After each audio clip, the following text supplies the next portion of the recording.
just check the content. They look very nice. The point I'm 100% sure other people might have also been confirming to it. When you are learning textual things or text processing pipelines or text processing algorithms, they look very nice and simple when we are learning them as an academically, but they become really, really tough when we are applying them in the real use cases. Things look simple when we are learning and we are doing any of these things, but the deployment process is really, really tough. So I would just give my 1 cent of suggestion to all the faculty members. When you are learning, put enough efforts or directions for the process scale also. There is difficulties in terms of scaling these algorithms when it comes to the actual deployment. Now with this, let me stop my video so that we don't have any interruption with this smaller thing. And please let me know if my voice is clear so that we can go ahead with the topic that we had planned for this. Yes, you Can are anyone? perfectly Yeah. audible. Okay. So today I thought that I'll give you a little bit of different glimpse. It is not technically very intensive, I would say, but the application is very interesting. What we did is we have used natural language processing tools and techniques to solve one of the use case that we got from one of the customer, for which we developed a whole suite of products. So this is my agenda. I'll just give you a context of what the business problem is, because this makes it more altogether more interesting for all of us to go through it, and why we are doing it. That becomes the most important thing. And in this business use case, what is it that was driven by machine learning? In particular, I am going to focus on that. What we implemented in terms of the actual algorithms or actual approach that we have used, and then I'm going to talk a bit more about the kind of recommender system that we develop using natural language processing tools and techniques. I'll give details of all the algorithms. So I won't go into the details of algorithms, but at least I'll try and list all these algorithms so that they become exhaustive when we are trying to apply them in a actual position in order to improve on the accuracies. And I'm going to give a little bit of code walk also, so that it doesn't look very dry simple, but a sample code, so that you carry something with you when you are going back with the learning after the session. Any one of you has any query or question in terms of the content that I'm going to share, just you can pause me and put the questions right away. Otherwise, post session we'll have Q&A. So, sorry.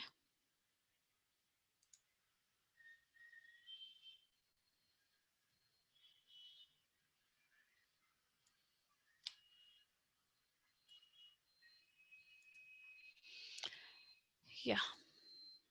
So the problem is very interesting. Okay, we were creating product for kids. Assume that at our home we have kids of maybe ages 3 to 10, and they do serve a lot of things even from our mobiles, right? Sometimes they are watching poems and some of this funny contents, sometimes rhymes, maybe some craft videos, etc., etc., right, as per their own interest. But I always when I give this device like my mobile to my child, I'm always worried what kind of a content it'll come. So just take an example of YouTube. Suddenly while the YouTube is running, you may have some of the ads that are not appropriate for child, and we don't feel very, I mean, I don't feel very comfortable with the child having open internet access to them. And these days the contents are not at all as per child age. So here we try to create a product for kids where they have the learning and exploration without the need of the parent being around, and they don't need to worry what the child is learning. They are some sort of, you see examples like Byju's early learning app now, but the early learning app from Byju's is generally, and it is mostly for only the academic learning. Okay, and here the use case that we had was basically for the exploration of child interest and not the academic learning. So it didn't had anything restricted in terms of dividing the whole content as a math, science or arts, but anything that the child is interested into is going to be available for them to explore on their own without supervision of the parents. So this was the business use case. Here now with this, a lot many things comes up. So first of all, to begin with, the safety of the child. The content should be child safe. They should be engaging enough in terms of the child should not get bored in terms of seeing the same content, or else there has to be a variety maintained so that the child is able to engage and learn and get interested and explore. Okay, now with this, the actual part of recommendation comes. So each child is individually different and with a different mindset, different interest thing. So we need to personalize the content in such a fashion that we are not we are not making it fixed set of content for each child, but a plethora of content available to them, and it get adjusted as per their interest areas. So this is where the role of recommendation system has actually came into. Similarly, at the same time, whatever the child is doing on his tablet, here in this case, I'm considering that the child has his own tablet because the mobiles and the screen size is not appropriate for the child. So we have made the content ready for the tablets. Now, whatever the child is watching, parents are not going to be like taking care of them behind the scene, but rather when they themselves are busy these days with our works and things like that. But at the same time, we want to keep a track, basically not track like a police that the child has to be like watched 100% of the times, but we just wanted to know that what my child is learning and what my child is exploring on the device without getting into his own life. So we don't want to intervene in terms of watching them completely, but we would like to be aware that the child is doing and his interest area, so that like when we are back from offices or work or something else in the kitchen that we are doing, we can get talking to the child about the topics that he was learning or watching or listening to, right? Because if we are not aware, definitely we won't be able to do that. So then there comes that we need to create this awareness of the content to the parents, and then to have better engagement with the child, we may want to suggest the parents something related to the interest topic of the child. So for example, the child is interested into music and one kind of genre, then probably the parents should get some recommendation in terms of some of the music CDs related to the genre that the child is watching, or the lyricist or the singer to which the child is listening to, or maybe if he is watching some content related to art and craft, maybe some supplies related to art and craft, so that the parents are able to know and surprise the child maybe in the happy fashion more easily. So here comes the second recommender, which is like for parents, parent recommender, which has multiple parts to it. We may want to have the product recommendation for the parent. We may want to have the meetups recommendation for the parents, and probably maybe some social things. So that is what we intend to do in this product. Social thing is basically the child's friends to whom he is talking of the similar interest. We would like parents to know to whom children is talking to, or the children are getting engaged to in a safer way.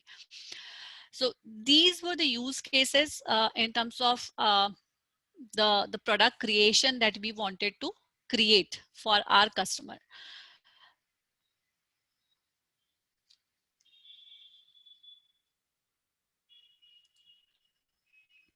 So this is where I'm just taking an example. This is the tablet screen, which is in the hands of the kids. And here there is a exploration screen. When the child opens the tablet, what he sees. So this is one of the actual images from kind of development phases of the product that we were doing it. And here you see 4 kinds of contents: videos, images, apps, and music. And they are all third party apps and contents. In this case, the product creator doesn't own any of these. Okay, so our aim is that the content that we are showcasing,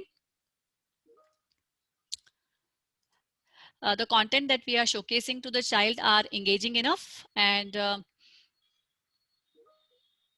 that something would catch eyes of the kids and they spend some time with the tablet instead of just roaming here and there. That was the deal.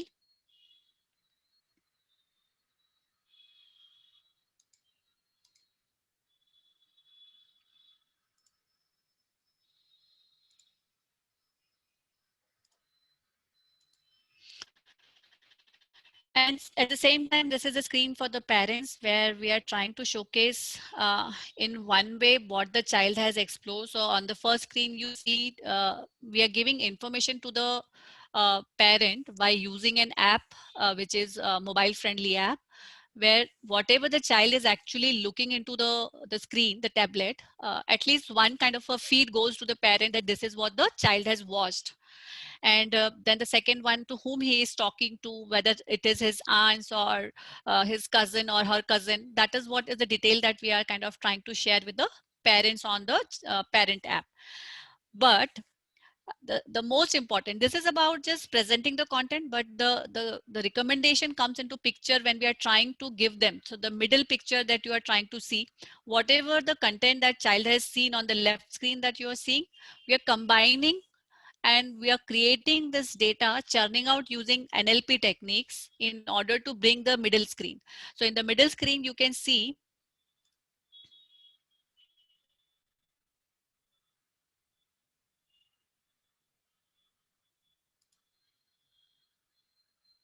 so in the middle screen, you are seeing that there is this a bar chart presented, right, which says that the topics explored by the child. There is something about bridge or ship, something that the child is watching, and how much of interest time that he has engaged into is what's shown in the bar charts. Similarly, how his interest trains been. So over a period of time, he was seeing more of fish, then more of cats, or maybe nature related things. So whatever the topics that he is uh, interested into, how the interest areas are shifting from maybe morning to evening, and then probably weekend to from week to week or month to month basis.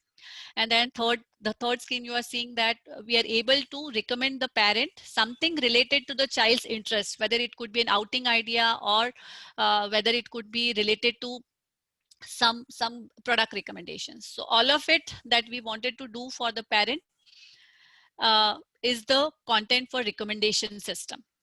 So coming back to the problem statement that I would like to make. In general, a recommendation system is what it is, just gives us a likelihood how likely it is for a consumer to to consume the content that we are showing. So like in case of Netflix or Amazon Prime, when you watch some kind of genre of a movie or a web series, similar contents are shared with you, but not always only similar ones, right? They extend that content by something more, and that more comes out from the recommender systems. And these recommender system, generally these companies own whole of the content, and they actually index the contents and the user profile. So when I watch something, they actually created a profile for me, and they actually stored all the information that I'm surfing in order to get my interest that I'm having it. And then to augment that what I'm watching, others who are watching similar to me but something more also are going to be recommended to me as well. This is the kind of collaborative filtering technique that is used in most of the recommendation system in the traditional system, where the preference data of the user is explicitly available. Okay, so when I say preference data, so I'm liking some content or not, how much of it I have watched, these are my preferences. If I like some movie and I'm rating it as 3 or 4 star, this is my preference which is explicitly available. in terms of a usual recommendation system. But in this use case, which I just given a bit of context, you are able to see that we do not store any content. So we would never know a priori what is the content that is going to come on the screen, because we are taking contents from third party. For example, some of the image sources like Pixabay, etc. For the videos, we are starting to begin with YouTube. For apps, assume that we take Google's Play Store. All of it, first of all, is created and filtered for child safe thing, and there are multiple measures that are taken that the content are always safe for kid. But these contents are not there in my DB. I don't own them, so I have no control in terms of what is going to be shown to the kid when I ask for it. So here is the challenge. Then how should I create my recommendation system that at the same time the contents are shown to the kids, but something which is of his own interest? And this becomes the problem that we are solving here using NLP. So as I spoke, there is two way we needed recommender system, one for child engagement, another for the parent. Today I'm going to talk about one of them for the child, which is a preference base, includes child's personal interest. So we had many other kind of recommender in the whole system, which is kind of ensemble of some of the tools and techniques. So the basic ones are popular content and trending contents are there. Some suggestions from parents, friends, and editors of the products are there. Based on similarity are there. Those things are there. But the one that for which we used NLP is the child's preference, and we call that as child's personal interest recommender. And I'll be talking more of this particular use case so that we can relate to it how text processing techniques are used here. Okay, so the first one I'm leaving, which is about popularity and trend recommenders. These are usual ones based on if the child has liked some content and he has viewed something. Based on that, we just aggregate those contents and provide those in the exploration screen. So this is where basically there is no algorithm required. These are based on aggregation functions behind the scene, and they are very pretty straightforward. So the ones that we are interested are personality recommender. And since we do not own any content, as I already given details about, it is runtime fetched contents. Okay, using keywords from the topic model for personalization. So now this term called topic model, if you're already aware, I'm not sure, but this is the technique that we are going to use from the suite of NLP tools called LDA, and I'm going to talk about them more in a bit time later. But here, what is the ask? So we have to fetch contents online at the runtime. Runtime meaning real time, we have to bring the content from the third party API, for example, YouTube.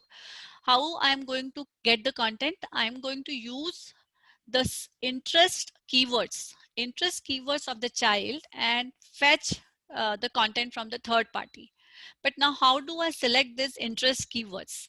Okay, so what are the basic steps that I'm going to do? I'm going to have uh, I'll collect all the data that the child is watching. I'll collect all metadata related to the contents. I'll churn that metadata, which is essentially textual data, unstructured textual data. I'll cleanse them. I'll have clustering done on top of those structured data. So clustering is grouping those text data on the terminology of similarity. So how similar are one kind of a topics that is available will be getting grouped into one topic. Likewise, per child, I'll have more than maybe one or whatever the interest areas are.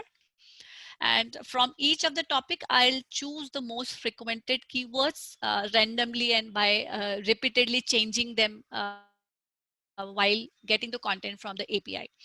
So just to give you a glimpse of the flow, how does it work? So I'm showing you a flow of the system, and this is one of the recommender that I just talked about. Let us begin from the top, the bottom of the screen. So I talked about the exploration screen. Okay, so the child has watched some content from this exploration screen. and all the content that is getting served to the child are actually from a pre-computed catalog. So this catalog is what created per user, per child basis, and per child basis I am going to store some information like what is the age of the child, what kind of a content like video or audio or images that the child is preferred to watch. Like this, there are some attribute data that is available. Along with it, I'm going to store those keywords of his interest into this database. From there, the contents are actually served on the screen. Behind the scene, I am having a recommender system, which is inclusive of the collaborative filtering using the explicit data once it start getting available in the system. The one that I talked about, preference-based things, and some of the standard ones are there. On top of that, when we are ensembling them, we are having some randomizer algorithms so that the repeated contents are not shown on the screen. And here you see the personal contents DB. That is where the personal preference recommender that I just talked about is staying, along with the other data, which is getting ingested from the different sources of the data sets that are available. So this is just a single flow of the work that we are going to take up in terms of the actual implementation. Okay.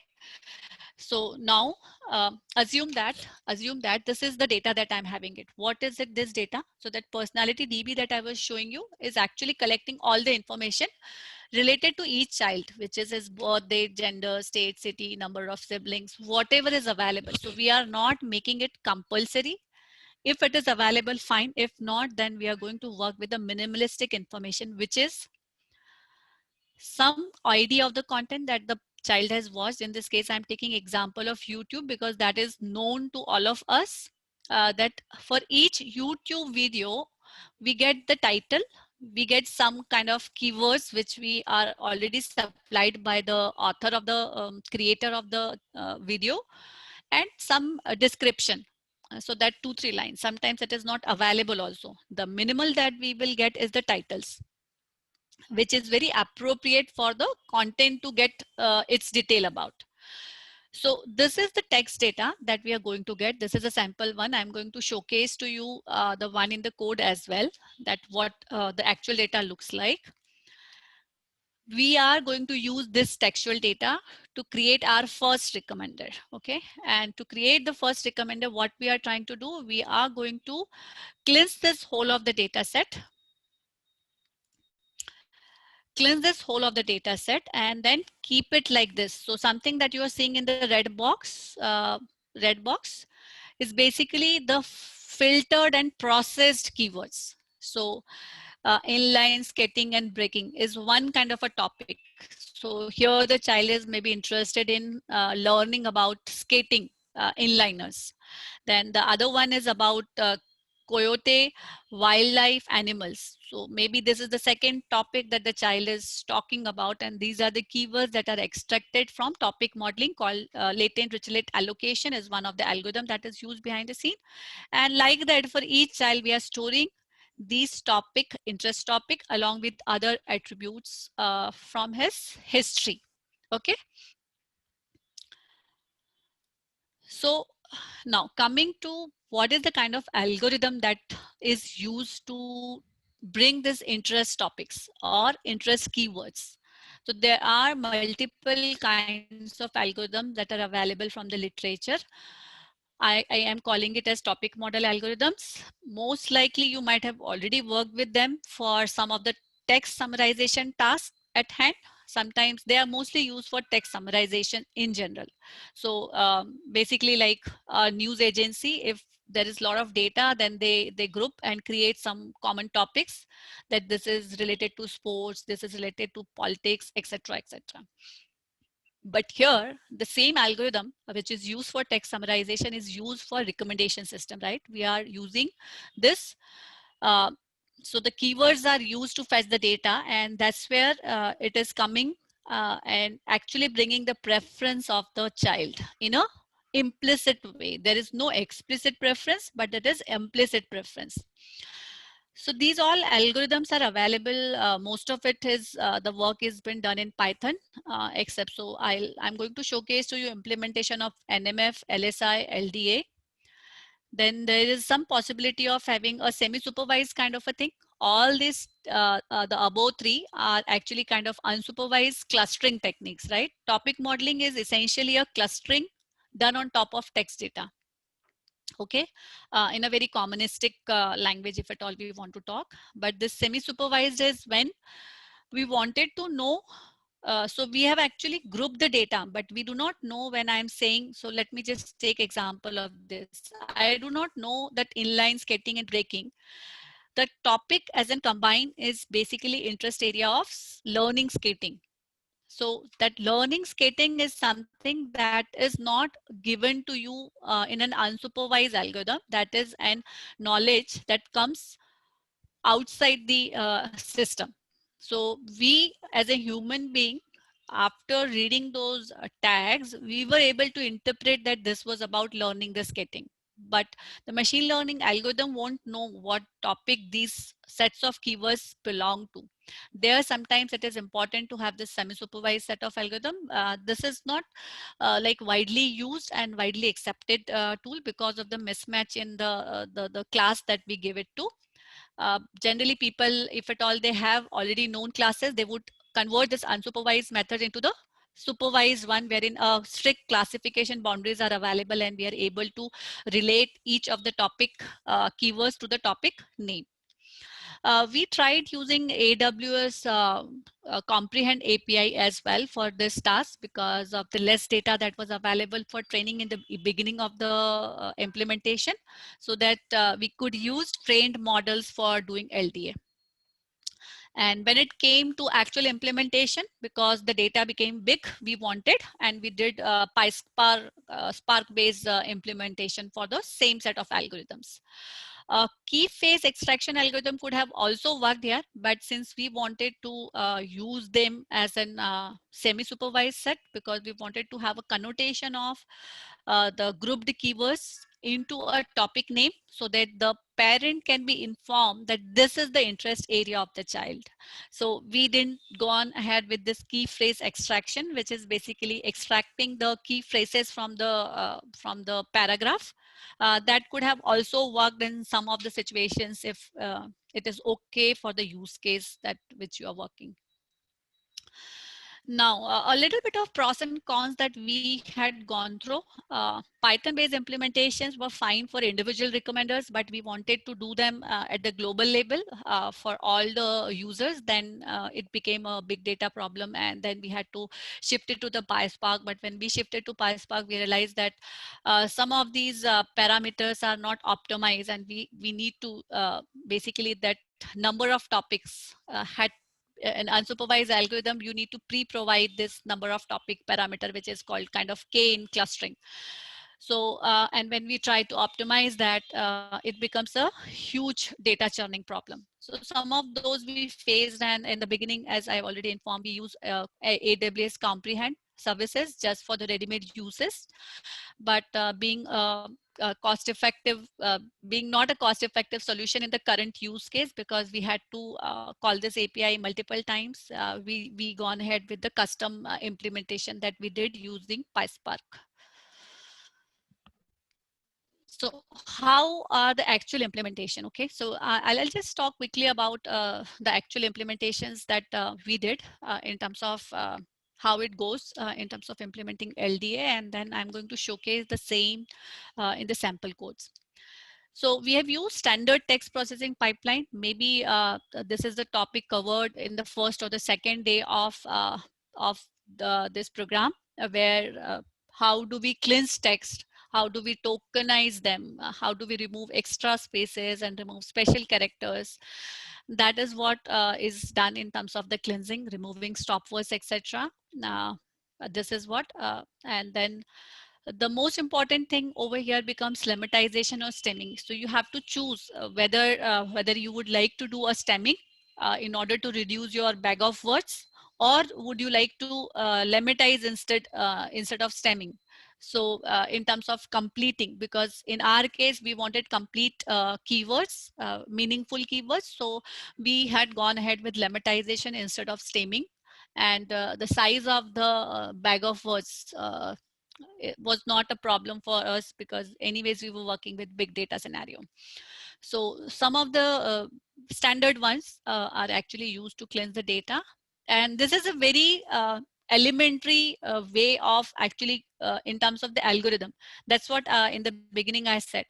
The algorithm itself was not very sophisticated. Now there are so many language models that are available. You don't need to even create a bag of words. You get embeddings, model embeddings, and things have been used directly. But in our use case, since we could not use any of the other standard recommender system because of the content that were not at all owned by us, we had no other way but to solve this problem using the process that I am discussing right now. Then on the cleanse data, we are creating a bag of words called TF-IDF metrics just to get the important features they're due. So TF-IDF matrix was created on top of the bag of words. And then we have used LDA, and here Python's LDA was the one that was actually used initially after comparing it with other 2-3 algorithms that I've mentioned. And from here, we actually query top end topics. So maybe for a child, I get the whole of the data, maybe last 3 months, 6 months data that get converted into 10 topics, 10 groups. For each group, I may be having 100 keywords listed into that group of cluster from which I'm choosing a tunable parameter, maybe 5 or 10 characters. That is what I am actually storing in the DB for the child for fetching the content at the runtime. Now, every time the child gets to see more products or more contents, the data is getting refreshed, and this whole process is actually getting repeated periodically. And this is run in batch, meaning this parameter tuning or LDA creation or topic creation is not a real-time job. It is done in the background. So when we see that there is sufficient content that the child has watched, maybe 20, 30, then refresh on the keywords will happen after following the whole process once again. This is done just to manage that variability in the system, right? With time, the child is going to have different interest. So at the age of 3, the child might be watching just things about fish. Probably 6 months down the line, he has gone deeper into knowing all sorts of fish and maybe shifted to dinosaurs for that matter, right? So we need to keep shifting these, and they can't be static process all the time. So let's go to the sample code. Before I get into the sample code, let me pause and ask if at all is there any question before we actually go into the code. Any questions, audience? You can put it in the chat box, or you can unmute and put a query. Last like 2.5 days, now we are getting acquainted with the terminology. So that's really nice to understand your lecture. Yeah, so Yes. any of the term that I'm talking from the perspective that I had seen in the list of the topics that are covered. People have already covered the standard text processing pipelines and some of the topics that I'm actually taking technical terms like bag of words or TF-IDF. These terminologies are already known to most of you because of the topics that were listed. And if any of the thing is not at all clear to you, I'm there to help you out there with the actual code. We are also having some faculty members from interdisciplinary background. So Okay. this has given a very clear idea, like the whole TTP is giving them the overall idea, but like more technical terms are useful to computer science people as well. Yeah, so I would say, and this is again a very important thing. Interdisciplinary people, maybe this is more important for you folks. For ComSci folks, maybe the language is acquainted, but I must tell, data science has no boundaries, and you shouldn't bog down by the fact that you are not belonging to ComSci, because not necessarily you need a complete computer science background. Rather than the domain knowledge that you bring from your own area of expertise, it could be electronics, it could be telecommunication, it could be anything, even from the non-technical or I would say soft fields, which is Yeah, like mechanical or materialist science. correct. All these areas also, these tools are used so much so that I can't even stop telling that how widely they become useful now. So I was doing my PhD in maybe 2005, and I wrote a paper on the applications of neural network, etc., like that. So Correct. that point in time itself, I was seeing huge amount of applications. But you see, 20, 15 years now, it is no field is untouched, and maybe that is the reason people are here learning more about in depth in this thing. Yeah. So anyways, let me begin with the Ma'am, sample code. just a minute. There is one Yeah, question. sure. Yeah. Mamta ma'am, can you please unmute yourself and ask the question? Hi, good afternoon, madam. Am I audible? Yeah. Yes, please go ahead. Actually, madam, you had shown array K rec. Yeah, rake. Rec, Correct. rec is Correct. rec is a pre-trained model, we can say. Yes, it's a pre-trained model just for the key. So that's a keyword That is extraction used for technique. keyword extraction model, right? Okay, Yes. madam, can it be? Is it possible to train that model for a particular regional language, Yes, like definitely it is Hindi or possible. Bengali, like that? Possible. Nowadays, it is all possible. And in fact, you might get a trained model with a little bit of search around in the Google. You might get some GitHub repository, because that's what my experience says. Most of it is available, and Because lot of actually, work is madam, happening. Yeah. yeah, I am interested to do work on this text analysis. Okay, Hmm. but I could have seen the Google done many works, achieved many goals. Okay, so that's why Hmm. I thought if I could able to do some work on my regional language, then it could be fruitful. That's what I'm saying, That's my ma'am. objective. Yeah, in the regional language also in India, lot many. So like I'll just put example of Triple ID Hyderabad, Yeah, like IIT Bombay. They have big research groups. These folks are working on regional languages. So yeah, you yeah. might get a LDA available on top of Hindi Varnamala. Not necessarily the English converted language. Likewise, it would be available even for some of those Tamil, Telugu, other languages. So I'm saying a quick search will may lend you in the ready-made solution, as well as if you want to pursue your own thing, it is certainly possible. Training your own model. Okay, madam, So it's kind enough, good enough to get the knowledge from you. And if it is possible, share your mail ID so that if some problems I can face, then I will contact you. sure, ma'am. My email Thank ID you. is there with ma'am. Yeah. Thank you, Thank you ma'am. so Thank much. you. So let me now, if there is there any other question?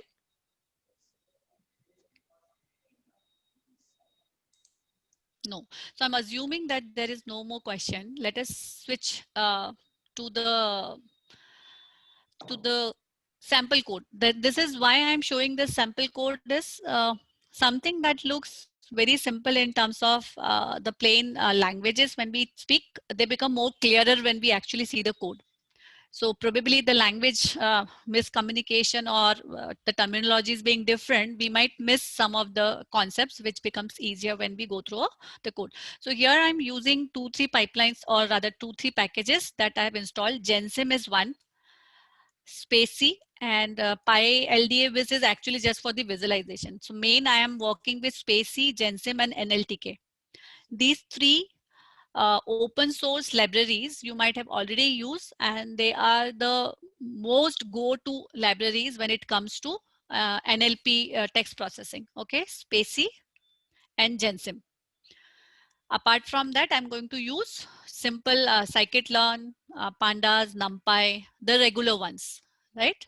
Now when you and the one that I'm using, you might already be aware or acquainted with Jupyter notebooks by the time when you are interested into text processing or any of the data science related thing, it becomes easier, right? So I'm just importing these few libraries, some for removing the stop words, and then they are preloaded models. So like Mamta ma'am has just said, this is an English model from the Spacies library, English core web version, a old one that is locally downloaded in my machine. That is what I'm loading. And this is going to help me for lemmatization. So basically, when I'm trying to do lemmatization or stemming, I would need a pre-processed corpus where the dictionary kind of a thing would be ready-made available by someone else, and I'm able to use it. So Spacy itself is available in more than one language, like more than English. We may have to check if it is available in regional Hindi or regional Indian languages as well. But I'm sure Spacy is available, has more than one kind of English model.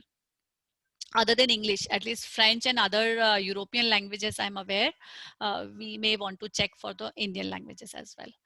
And similarly, GenSim is for the second set of examples that I was talking about. And either of them, so this is not all are required, maybe along with NLTK, Scikit, NumPy, Pandas, one of them is sufficient, either Spacy or GenSim. Okay, after we have imported all the libraries, this is from the sklearn, scikit-learn that we are using.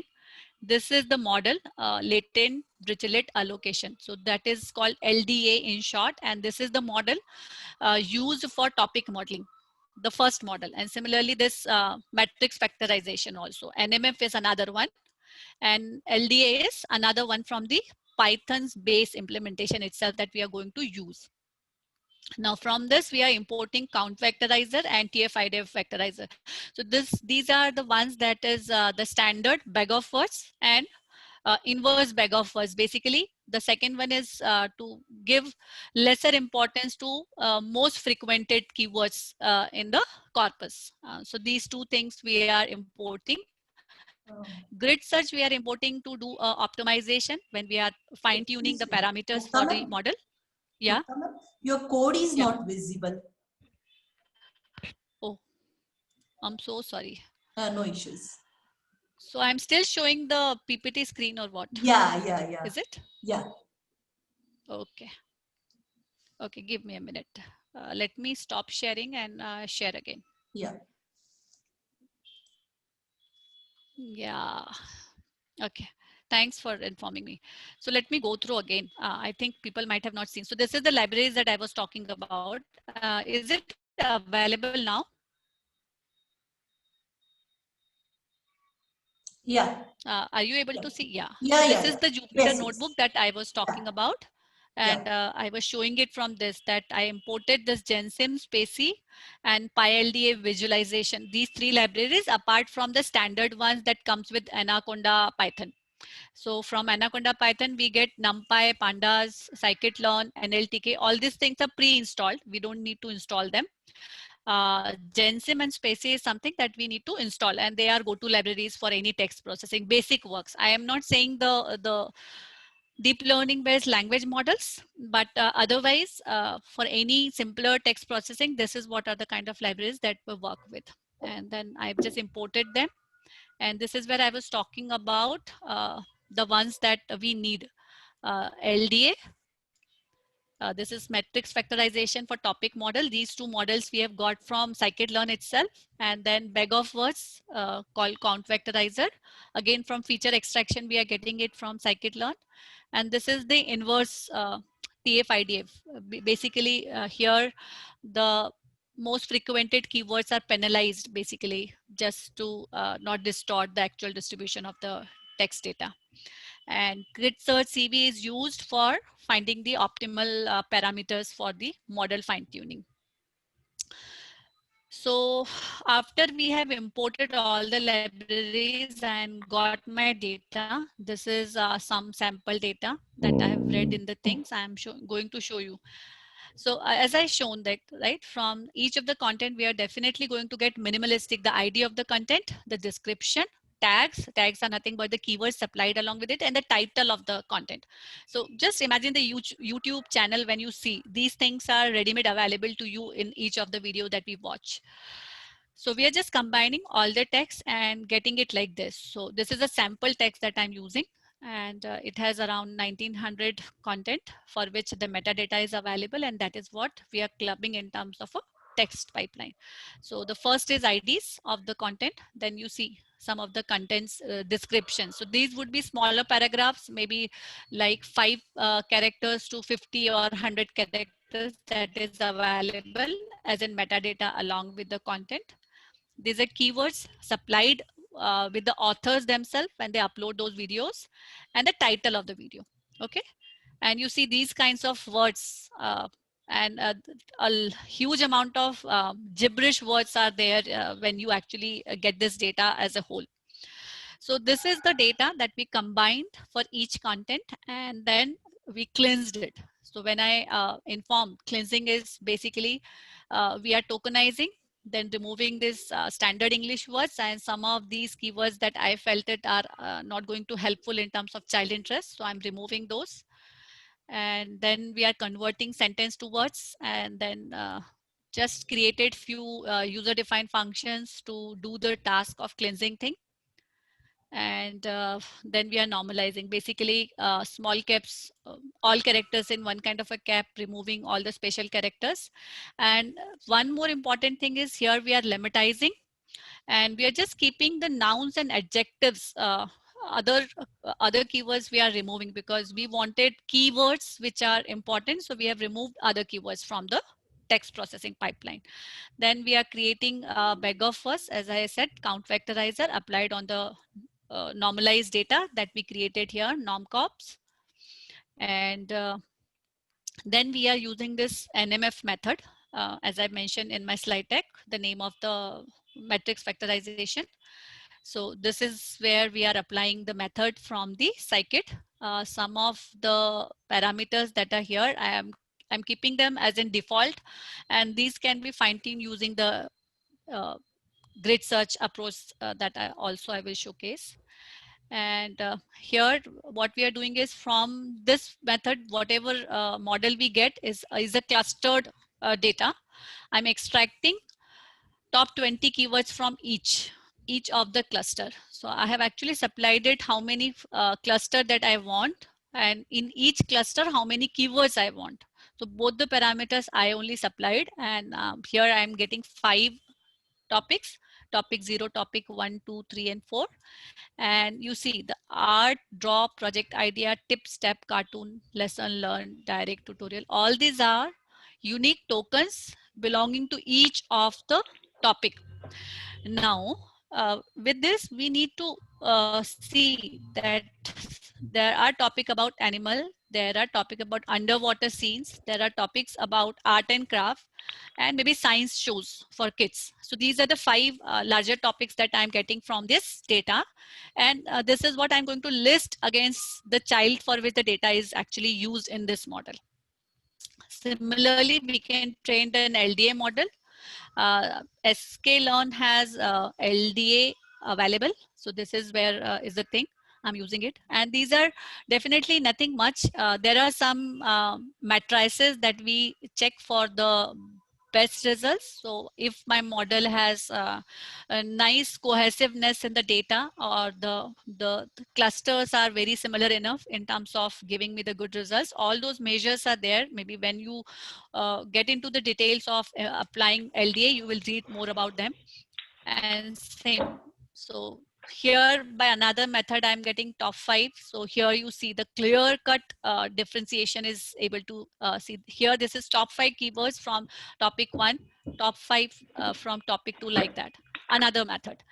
And this is what I'm storing and I'll use. So when I have to bring content for the child in the exploration screen, I'll use these keywords in a mix of them, in a minimalistic 2 to 3 keywords or 5 keywords, however are required for passing in the API to fetch the content, I'll use.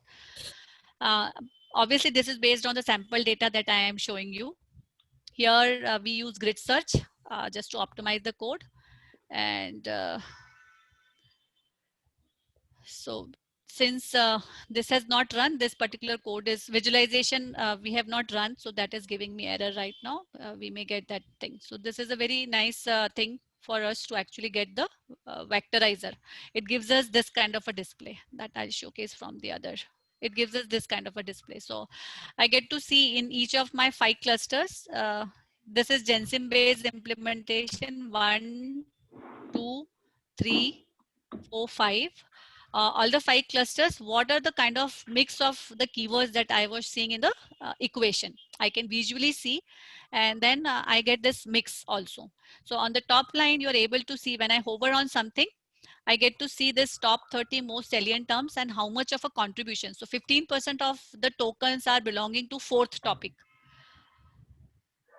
12% are belonging to fifth topic, and the highest number is belonging to first topic, which is around 27% of the tokens. Meaning, from all of my bag of words, 27% of the keywords are belonging to topic 1 or of the similar type.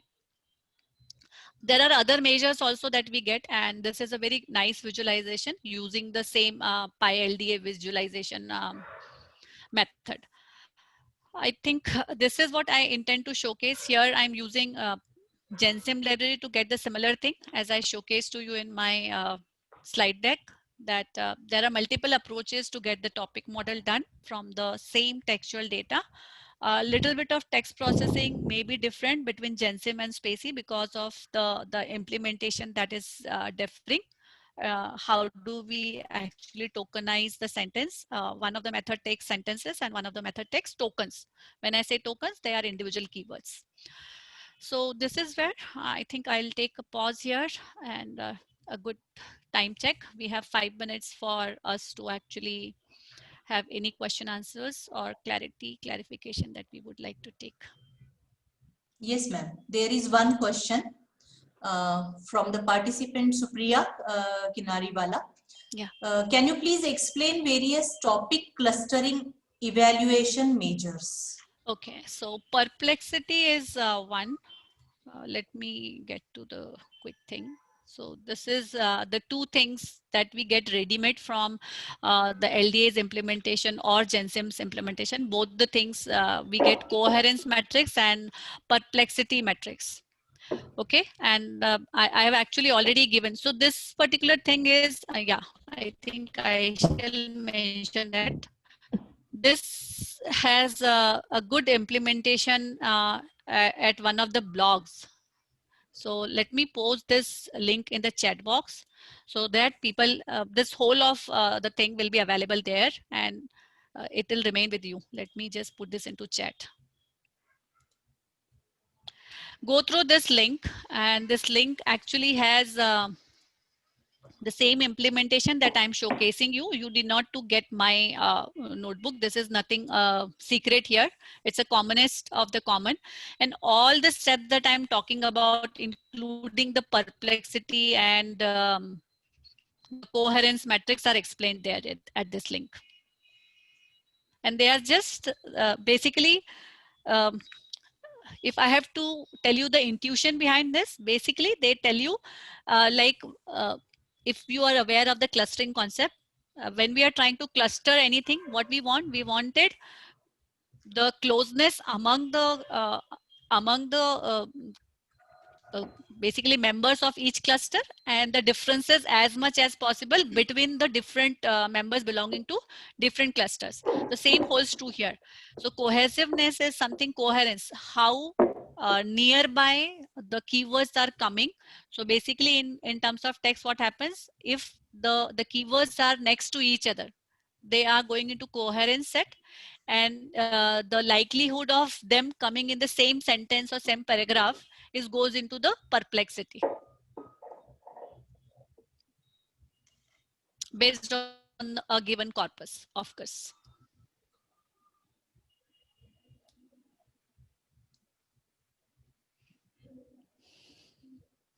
Any other questions? Any other questions? Shilpa, you want to say something?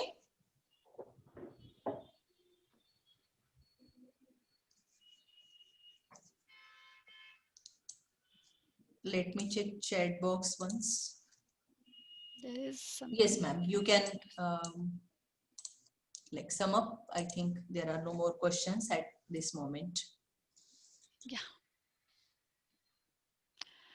So thank you so much for inviting me for the talk, and best of luck for your learning in future sessions. Yes, one more question is there. Yes, Mamta ma'am, please go ahead.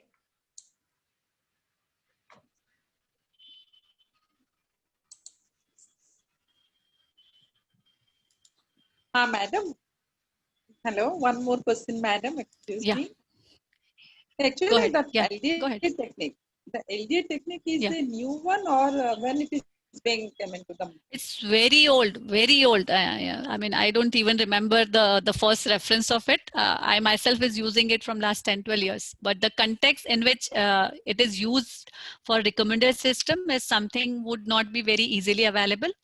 It is the use case that required us to have a custom kind of a requirement here. That's where I thought of bringing it here for this course in order to okay. showcase how natural So, language processing is useful for a kind of recommender system as well. okay. So, madam, can you utter any new technique of or topic modeling? So topic modeling, I think these are standard methodology. All the 5 to 6 algorithms that I have listed down on the deck, Oh, yeah. yeah, they are all still relevant and they are being used as effectively as they are. All the 5. So sometimes basically how the corpus is, one method would perform better than the other one. LDA is basically based on the probabilistic distribution behind the scene, Bayesian kind of a work. NMFI is based on matrix factorization. So SVD decomposition, the way we do, similarly it Yeah, madam. works, Yeah, MFI. we go Yeah, through the literature. All yeah, those yeah. things you have outlined. And one more thing, Yes, one question, madam. sure. Uh, what are the other applications of this topic modeling? As you have put over here a recommended system, one of the application of topic modeling. Similarly, what Yeah. are the other way of directions in which the Okay. topic modeling can be used? Okay. The two that I am able to recall at the front of my mind is one is in text summarization. And the second is topic identification, as the name itself suggests. That is the core usage of LDA. So I gave the example of newspaper grouping, right? So how do you group content that is coming from multiple sources into different kind of topics? So assume the case of bank For a documents. particular day, suppose for a particular day, we want to find which topic is much more important. Correct. Such So type of things. Yeah. yes, that is also possible. So from the tokens percentage that are belonging to a particular corpus, you would definitely know which topic is more abundant in the data that you're using. Okay, madam. Thank Likewise, you. just Thank I'll you. take example of banking So domain, right? In banking we domain, yeah, so I good. can extend my research in this direction topic modeling. Can I Yeah, extend so my in topic modeling, definitely yes, but in topic modeling, methodology, algorithmic development is not the direction that we are talking currently. It is the application that we are talking about. So yes, yeah, if yeah. you are interested in pursuing your research in applied area, maybe you can choose such a application where this brings some newness and contribute to the literature and has become a topic of research. But in terms of the modeling techniques, the problem set would become different, right? They would become more mathematical, on More which I have mathematical. less expertise at this moment. Yeah, for Yeah. which at this moment I am having less expertise. Thank you. Thank you.